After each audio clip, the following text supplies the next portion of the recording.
We're in the middle of a series of video blogs on application decommissioning and the Chief Information Security Officer.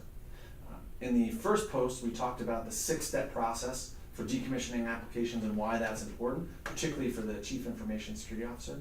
Today we'll continue with step 2, which is identifying and prioritizing the systems to retire.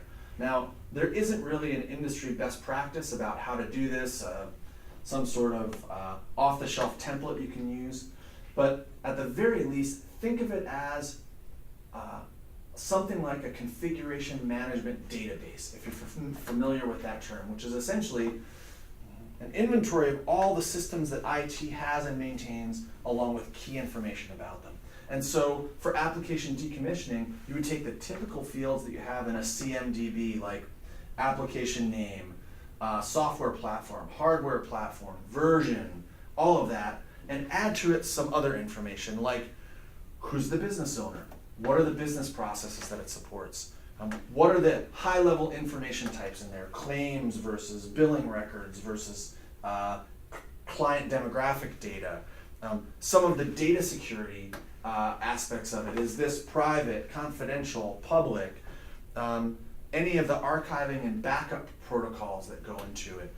Records management tie-in. So what records codes do these tie to if it's a claim system versus a billing system? And then finally, some of the annual costs associated with it. What's our software maintenance? Any hardware spend we have to spend every year? FTE, whether it's contractors or full-time employees that have to support this application and so on. Not all of this information is readily available, but with some poking around with the various stakeholders, you should be able to develop this at least for your, using the 80-20 rule, your top applications. And once that's put together, you can begin to rank those applications for operational risk, legal risk, security risk, IT risk, and so on. And once you've done that, by sorting it different ways and looking at it through those different risk lenses, it's the foundation for making a data-driven decision about how to prioritize the applications, decide which application should be decommissioned, and prioritizing them.